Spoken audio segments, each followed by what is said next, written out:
Hi, Misha here, and it was kind of pointed out in comments, one of the few decent values left in surplus today is a Walther P1, Pistol 1, or P38, which was the commercial designator and also used by police throughout the 60s, 70s.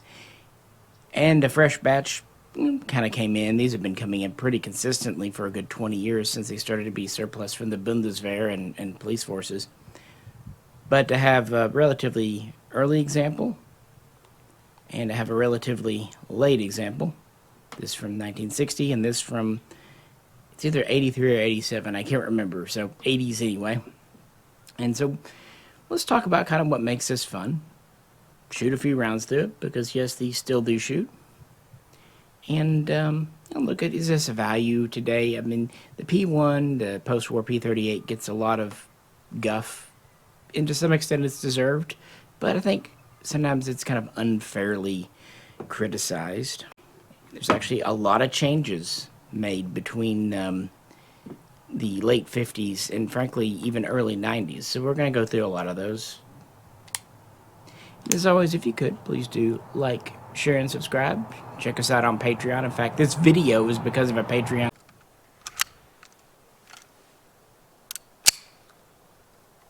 Decocker? Yep.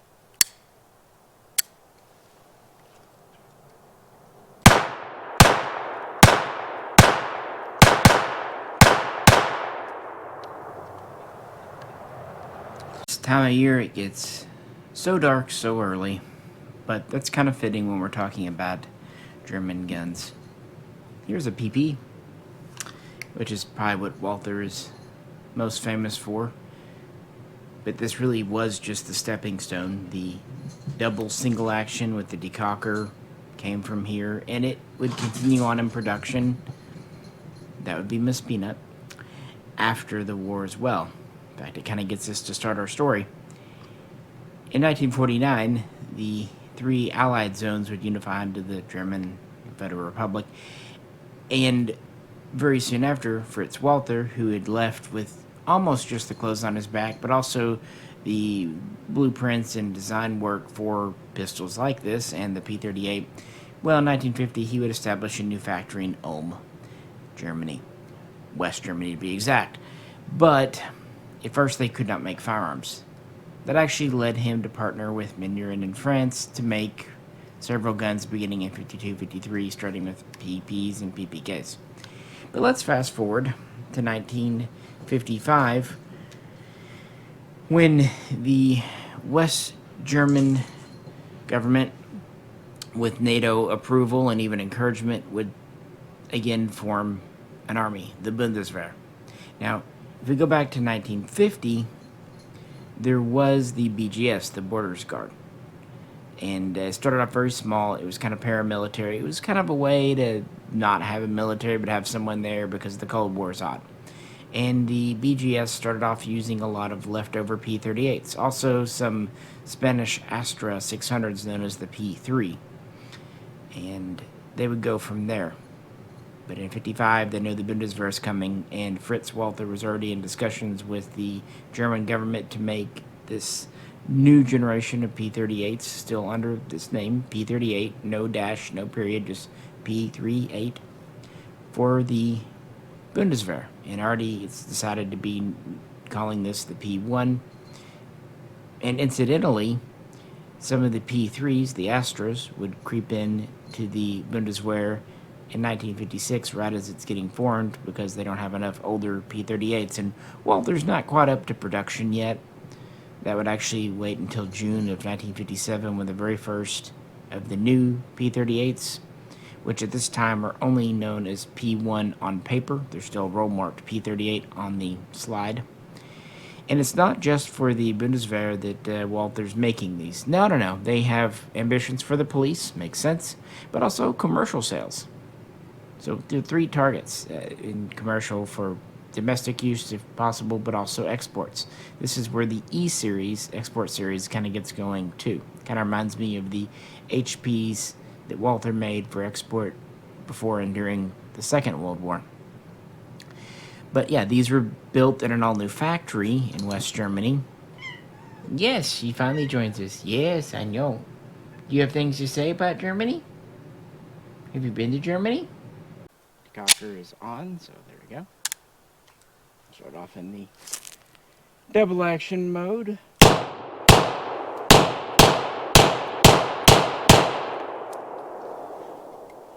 Held open. Just like its wartime older brother, the post-war P38, and for that matter P1, had an overall length of 8.5 inches and a barrel length of 4.9 inches. A double single action trigger system, of course. Decocker that, at least in theory, operates as a safety. Fixed iron sights, these are the early style.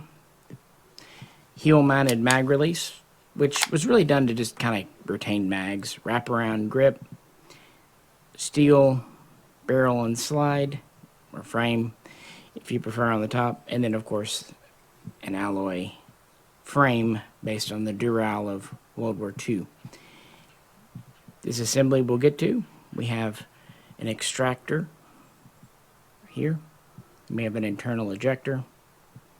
Of course, this is chambered for 9mm Parabellum, 9x19 Luger.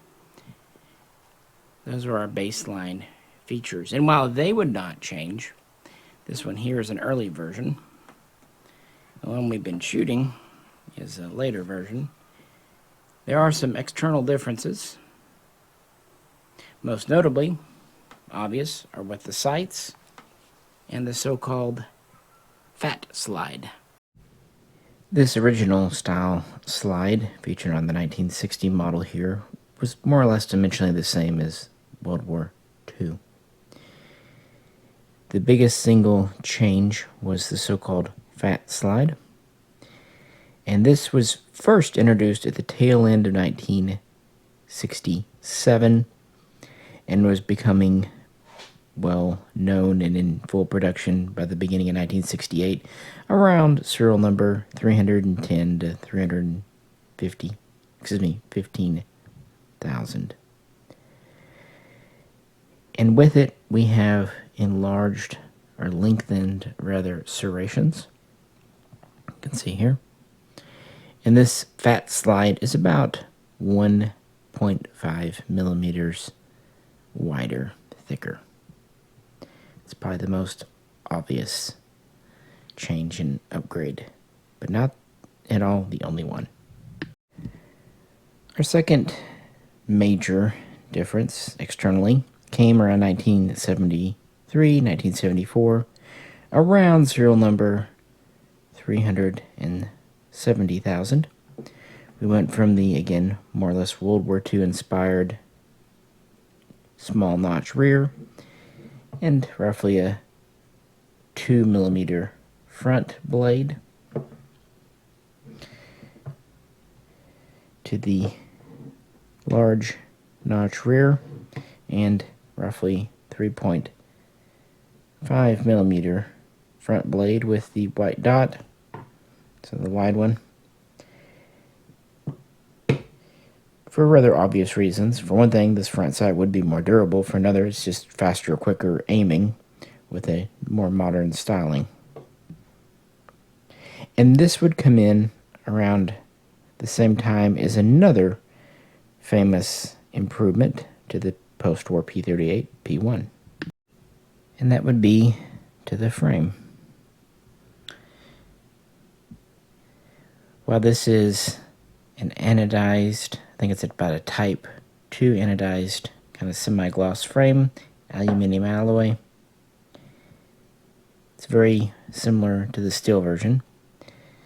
But in 73, 74, they added this hex pin, cross pin here, made of steel. And that wasn't so much to reinforce the frame itself as to give the locking block a surface to work against and not wear directly on this aluminum alloy. While it was much improved from what Walther had available in the Second World War, it still wasn't today's modern, hard coat anodizing. But it did save weight. A World War II gun, unloaded, would be about 34 ounces. The original alloy version here, with the original slide and unhexed frame, was around 27 ounces. And then went to the fat slide. That bumped that up to about 28 ounces. And after we got the pin and the sights, it was around 28.5 ounces. So going to this alloy frame did save almost half a pound. That's not insignificant. The original World War II gun had a single-piece steel barrel, but with the introduction of the post-war P38, P1, we have a two-piece barrel design with this cold hammer forged steel liner, and we have a pretty standard-looking muzzle on our 1960. And this was connected with a pin, but it was known for stretching and scooching forward after several thousand rounds. So beginning in 1971, or thereabouts, they went to this kind of stepped profile with the muzzle sticking out a bit. They also changed the way they attached the two pieces, but we're going to talk about that when we get to the internals. Let's load her up again.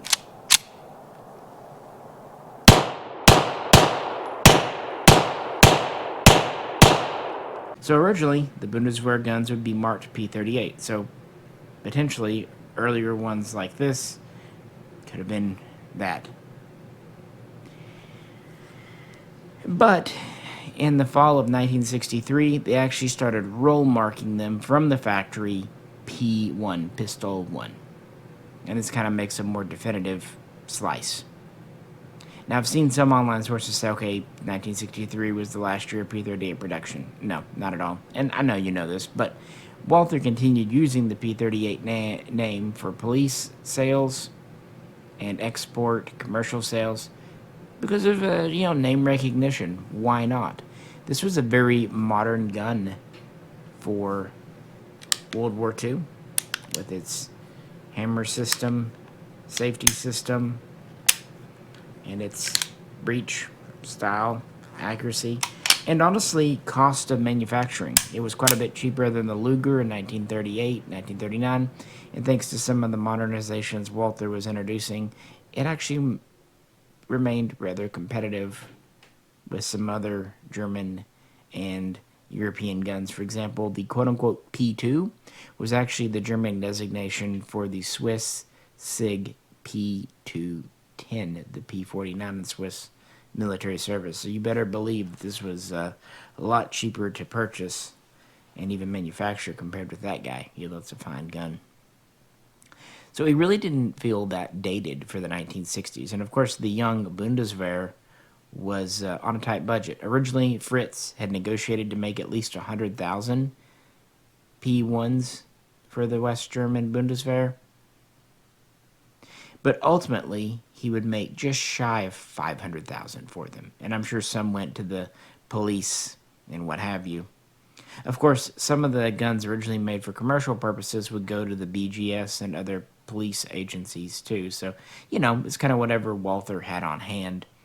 Not long after the fat slide was introduced, the takedown lever, or arm, was improved. This is horizontally ribbed, but more or less flat. But in the summer of '68, they went to a kind of convex with an angled. So these come apart just like a World War II. Of course, you always want to check your chamber, drop your mag, and they're intended to really have the safety on. Of course, your latch is right here. Can't push it down with your frame back. And you need your hammer down. You can manually lower it or otherwise. And then here's your alloy frame, steel components, wraparound grip. And for further disassembly, here's our slide, of course. Press your locking bar forward. Good old sound of steel. I like that sound. And if you need to, you can remove your block. In fact, this is meant to be a wear part. So if it breaks, you can replace it. As you see, it comes off easy enough. Sometimes I pop these back in very simply, and sometimes they fight me, but it's all in good fun. Got your cam in there. There we go. That wasn't too bad. And of course, I know it's widely published, but you know, this is the system that made the Beretta 92, which itself was an updated version of the Beretta 951. There are some pretty distinct advantages, and there are quite a few internal differences. We've talked about external differences. Now let's talk about some of the internal changes, including some designed to make dis and reassembly faster, easier, and safer. By the way, the magazines were made in-house by Walther and are essentially interchangeable with wartime mags. And they could be either high-polished blue or kind of more of a matte blue, or even phosphated, although I'm not sure if they originally left the factory phosphated or if they were just done that way in service. And they more or less remained unchanged, although Walther would slightly tinker with the feed ramp in the front and the heat treating process late in production, so they were minor things. But with that, yeah, let's take these apart and try to look at some of the smaller differences inside. And some of the, you know, maybe less obvious improvements, but that still made a more reliable, more durable, more long-lasting firearm. Here's the inside view of where that hex pin is, right there. It's where the front area of the locking block rides up and down on. And the cam hits the frame in the back. And here's the 20 some odd year earlier frame without that pin there. So it more or less just kind of directly rode on the aluminum alloy there. And you can understand why that might not have been the most durable way to do things. And I think it also adds a little bit of, you know, kind of smoothness. And I mentioned the spring-loaded ejector here. That was not featured in the World War II guns. It actually was not featured in the first 15 years or so of production of the post-war. Here it is. It just kind of floats freely, moving up and down on the 1960. And it received its spring around 1971. And this, to me, does make dis and reassembly easier. It's just one less part to have to keep track of, and it's in the position it needs to be. And I think it does give a little bit more positive thump out of the chamber, just a little bit. Next, the trigger. This was always a different process from World War II. Originally, in the 1950s and 60s, they used kind of a sheet steel bending, kind of a minting process as it was known, to form the trigger. You can tell because it doesn't have the hollow cavity in the back like a World War II. But then, as technology progressed and casting became more and more accepted in the firearms industry in the early 70s, Walther would go to a cast trigger. And along with it, they would give a reinforced hammer. And I don't think I can really show you on camera because it's kind of an internal difference. But they made the hammer just a little bit stronger. Oops, a little bit stronger and beefier down in here. Again, to kind of improve reliability, dependability, durability. But it definitely doesn't seem like going to the cast hammer system made the trigger pull worse. Smooth little booger, I can already tell you that.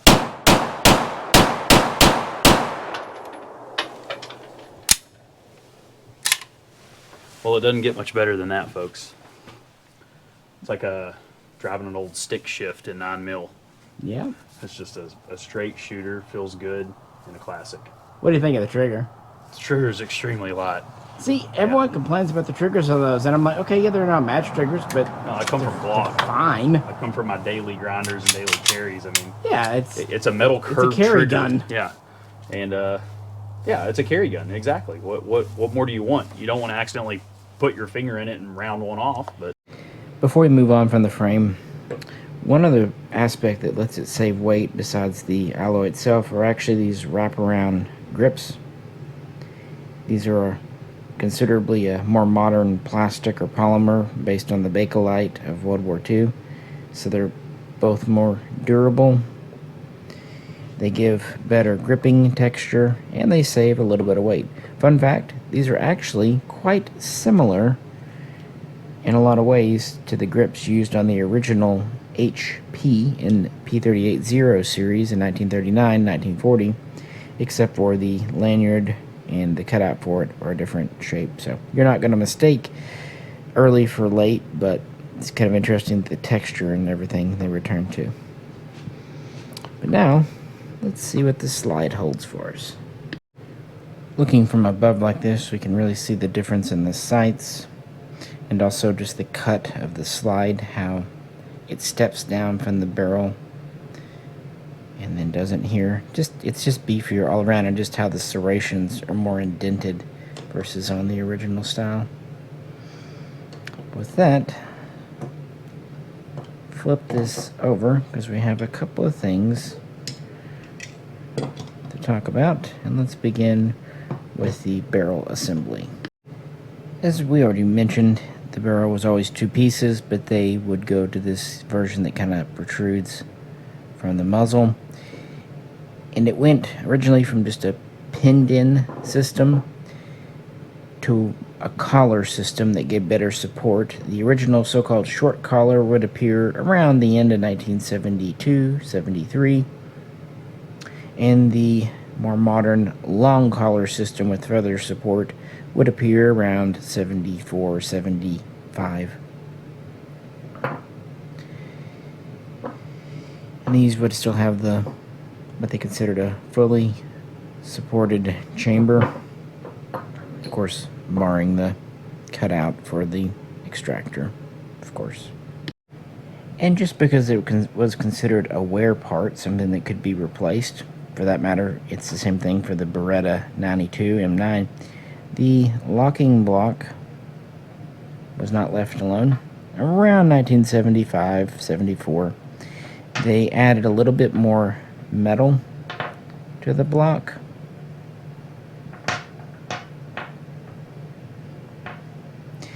And probably more importantly, they updated, modernized, improved the heat treating process during manufacturing, just making a slightly stronger block.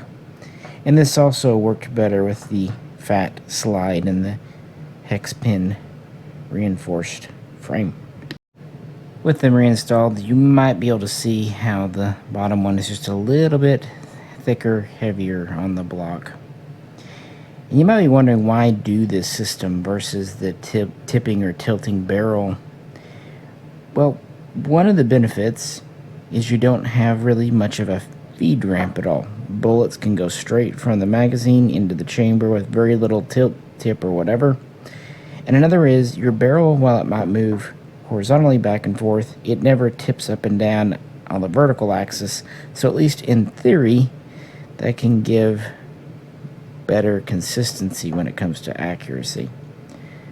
Also, because they're German and it just seems cool. Same reason that we have the dual recoil springs versus a more traditional one. But before we reassemble, we do have a couple of things to talk about when it comes to the slide. One.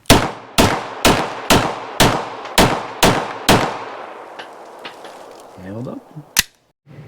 When the P38 returned in 1957, obviously the frame was quite different. But the slide had an improvement here, in this area, to make disassembly and reassembly easier, faster, and frankly safer, I would say too. They kind of gave more of a relief in this area for that.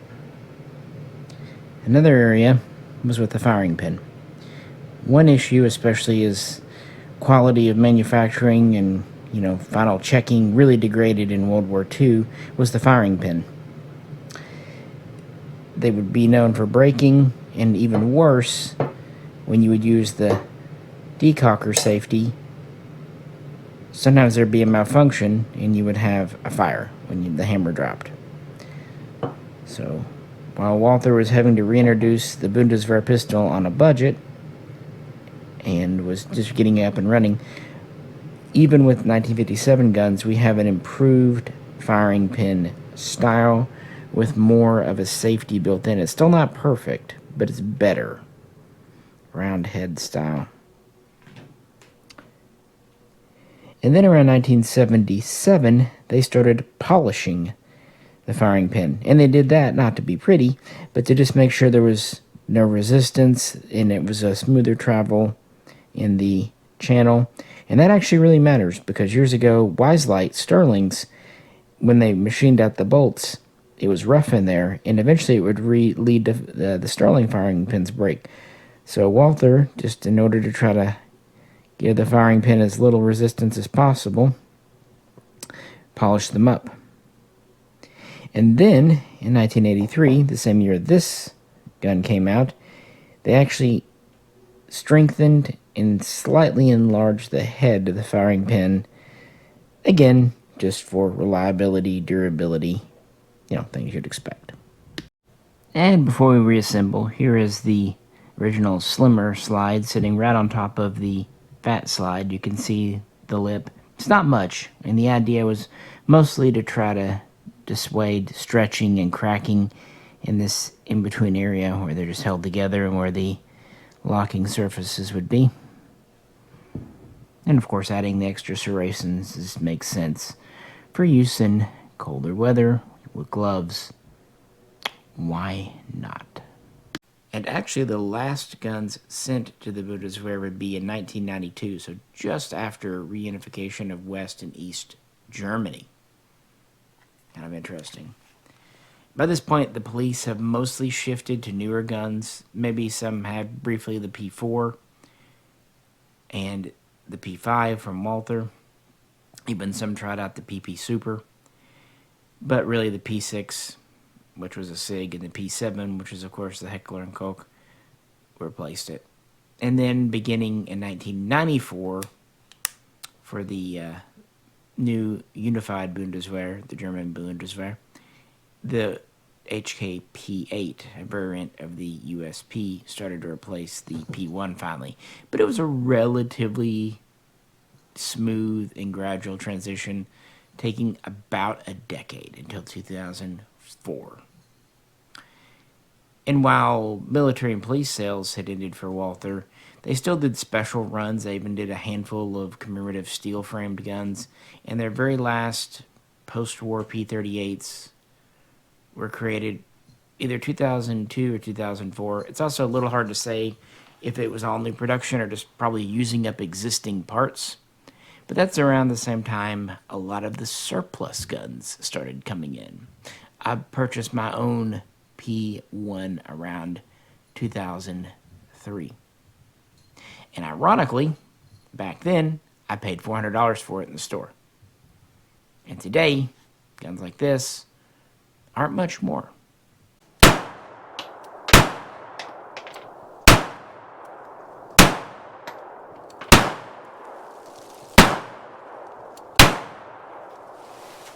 What a great gun. I'm shooting this again. She's getting restless. I'm not paying attention to her. So, yeah, we'll kind of conclude this. And just for fun, we were out shooting the little PP. Why not? 32. And this is what most people think of when they think about buying a surplus Walther, frankly. Or, you know, PPK, but those are going out of sight. And these are neat. They really are. One of my earliest guns was a PP purchase. But what's funny, these actually sell for the same or even more money than a P38. And this batch just came in. And is really the same price as what I paid for mine years ago. Now granted, mine was still a little bit cheaper and did come with an extra mag and a holster, and these are just usually the gun in the box. But, you know, condition-wise, welcome to my life. Anyway, it's still a good deal, and that's what I wanted to drive home.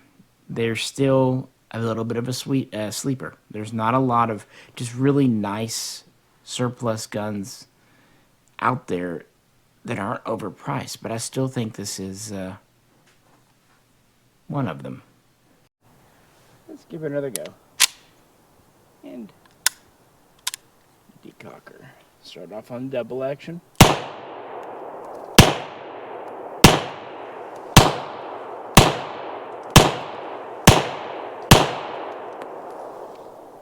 And she held open. Not bad. It's not without its failings, though. The heel release, I could understand in practical terms why some might like it, but for just range fun, it doesn't bother me, and it's perfectly fine to use. Like a lot of things, it's just more of getting used to it. Comes out very quickly. The hold back works very reliably, if you saw in the video. You can either slingshot or use that. The trigger really isn't bad. And the accuracy is very acceptable. You know, at least according to Fox.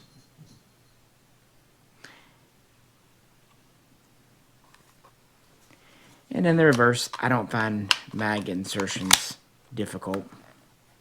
Again, it's not the best way, but it's not the worst. This is in no way ambidextrous. And it does have some of the shortcomings of the World War II ancestor. For example, this sheet of steel on top here of the slide was a known failure point, and if it came out, you could not only lose your loaded chamber indicator, but more other things. With later versions like the P4, Walther did finally correct this, but realistically, it's not a huge issue. And you do get German craftsmanship. It feels like a good German gun. Now, when we are shooting, instead of shooting this one, which I brought out just to compare changes, we did shoot this one. Because even though I don't think this original one is going to break on me, it's this hex pin and the thicker slide and the better locking block. Oh, it seems like Walther always did a blued finish, be it the polished or the matte blue, but it's the Bundeswehr that phosphated the barrel and slide, sometimes very noticeably so. But the frames remained this kind of semi-gloss black anodized, and the grips were pretty much always this exact kind of checkered black fashion. Round two.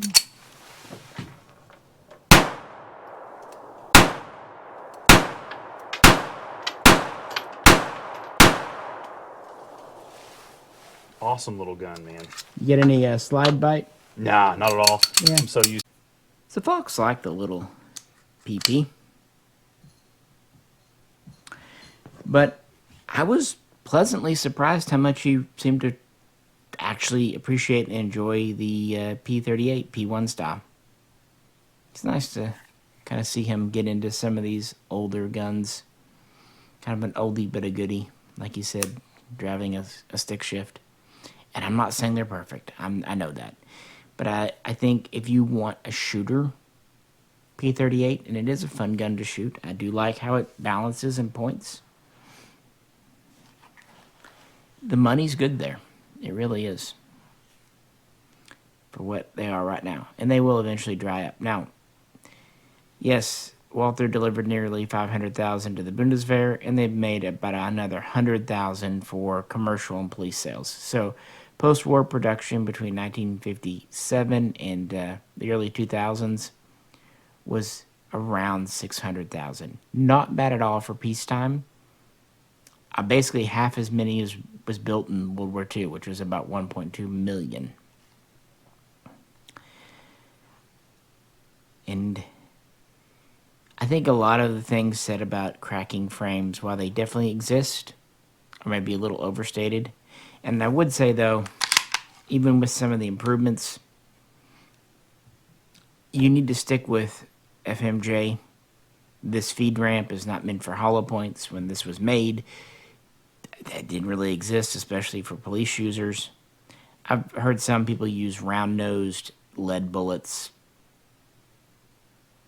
And while this slide and frame are stronger than before, it is 1960s alloy and a 1930s design. Do not shoot anything more than 124 grain. Do not shoot 9mm plus P in this. Just don't. It's not worth it. It's an old gun. And this is the advice I'd give for any older gun. Surplus guns. You know, be gentle enough with them. 115, 124 grain, as you saw, work fine. Work very well. We had no failures at all. We didn't edit anything out, which kind of impressed me. Used gun, used mag. Usually something goes wrong, but nope. Just good old German fun on a bun.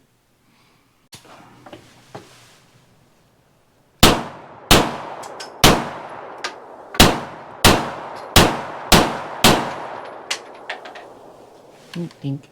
Very, very nice. And so far, very reliable. You know, I don't know how anyone could complain for that trigger. I mean, I guess if you're a 2011, 1911 guy, when you're carrying a mostly steel or all steel frame gun, sure. But man, from coming off of modern firearms and Glocks and Canics and stuff, yeah, that trigger's really good. I'm not usually a big fan of the old school curved triggers, but I gotta say, this may be my favorite curved old school trigger I've shot off of. So I like it because it's nice and wide. yeah, it is wide. Well, that's what I'm saying. You feel like you could actually have a glove on and run that. So yeah, I don't know why you'd wear gloves in Germany. yeah, who knows? They're a really fun way to get into a World War II style gun, but at a shooter price. I mean, what's funny, and this is what the Patreon commented, these in 9x19 German-made Walthers are about the same price as what a Bulgarian Makarov in 9x18 sell for today.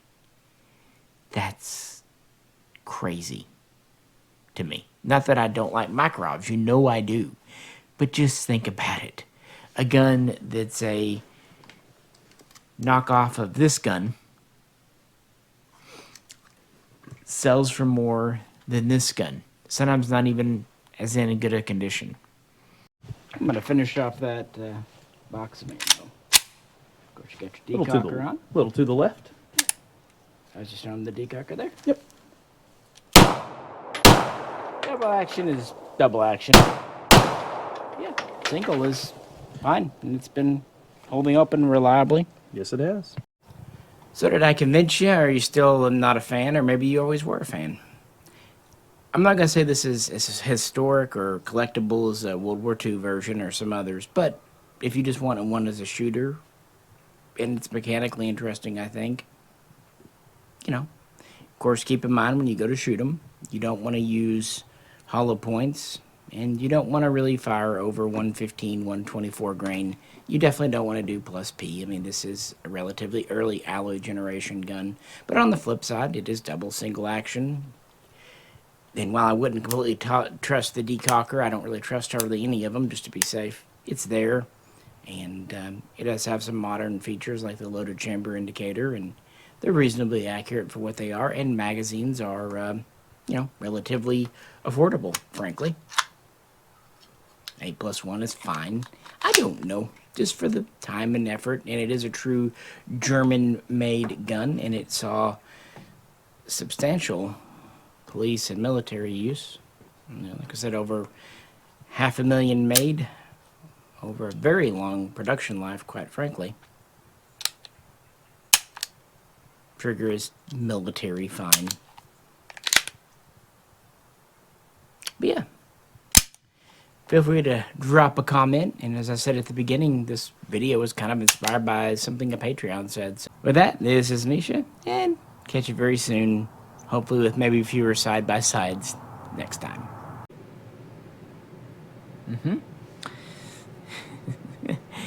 But, what was I saying? You're a distraction. You are a distraction. A three-legged distraction. Tripod terror. It's cold out tonight, so she's cold. But 500-600 depending. Now whether you want one marked P38 or P1, that's kind of up to you.